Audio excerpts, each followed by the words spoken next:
Okay, let's unpack this. We're jumping straight into a deep dive today, Yeah. focusing on the second chapter of T. Timothy. Right. And this chapter is just, packed with timeless guidance. It's almost like a masterclass on navigating challenges, staying grounded in truth. And serving effectively. Exactly. It's ancient wisdom, but it feels surprisingly relevant, doesn't it? Especially with all the pressures and distractions we face now. So our mission today is really to pull out the core messages from this text for you. Absolutely. And it doesn't really mince words, does it? Right Yeah. from the start, it throws out these incredibly vivid images, metaphors for what's required. First, it says, endure hardship like a good soldier. And a key part is not getting tangled up in sort of civilian affairs. Right, because the goal is singular. It's about pleasing the commanding officer. That soldier image, it's powerful. It speaks to that single-minded focus, that loyalty to the mission above, well, personal comfort or getting sidetracked. Yeah, having your priorities straight. The commander's will, the mission first. Exactly. And it makes you think, doesn't it? Are you clear on your primary mission, or are those civilian affairs, those distractions pulling you away? And building on that idea of disciplined effort, the text shifts. It talks about the athlete. Ah, yes, the S. You can't get the victor's crown unless you compete according to the rules. See, that adds another layer. It's not just effort, it's how you compete. So discipline isn't just intensity, it's also integrity. Following the standards, doing things the right way. So in whatever you're pursuing, are you competing by the rules? That's the question it poses. Precisely. And then there's the farmer. A hardworking farmer, right?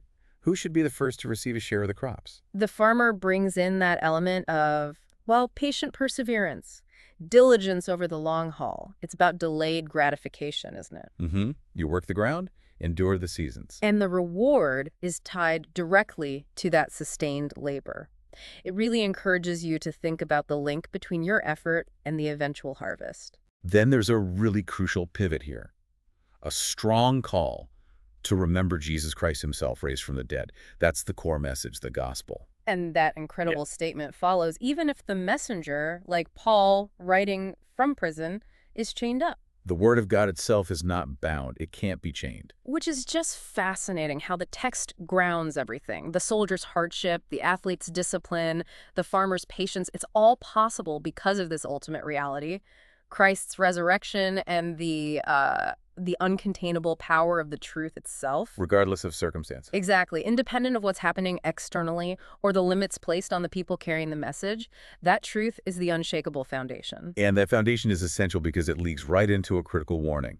Remind people of these core truths, yes, but sternly warn them against, well, quarreling about words. It calls it utterly worthless, ruinous even. And this really makes you think about communication, doesn't it? How we handle truth.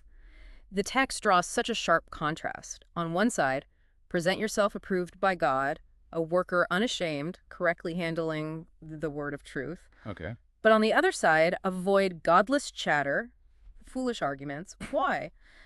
Because they just produce quarrels. They spread like gangrene. Yeah. And they actively lead people away from the truth.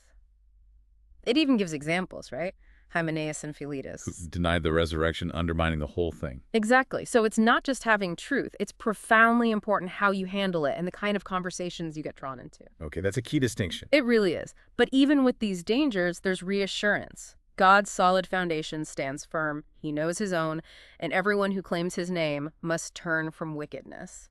Which leads into another memorable analogy, the large house. Right. The large house with different kinds of vessels, different objects inside. Some are for noble uses, special occasions, set apart. Others are for common, everyday, maybe even ignoble purposes. So what's the point there? Well, the analogy speaks to usability, purpose within a community or maybe even the world. The text says if, and that's a big if, you cleanse yourself from those ignoble things we just talked about. The quarreling, the wickedness, the false teaching. Then you can become a vessel for noble purposes, useful to the master, prepared for every good work. It implies an active choice, you see, to purify yourself, pursue righteousness, faith, love, peace. And specifically alongside others who call on the Lord from a pure heart. It's not just an individual thing. Good point.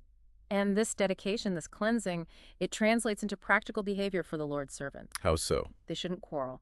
Instead, be kind to everyone, able to teach, not resentful. And gently instruct even those who oppose them. Yes. That's the practical outcome. The goal isn't winning arguments or, proving people wrong. It's about humbly, patiently helping others understand truth and maybe escape deception.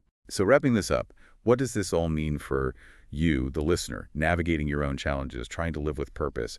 It really sounds like a call to determined endurance. Yeah, and diligent, careful handling of truth. Serving with integrity and discipline, actively pursuing peace, and preparing yourself for good work. It covers a lot. It really does.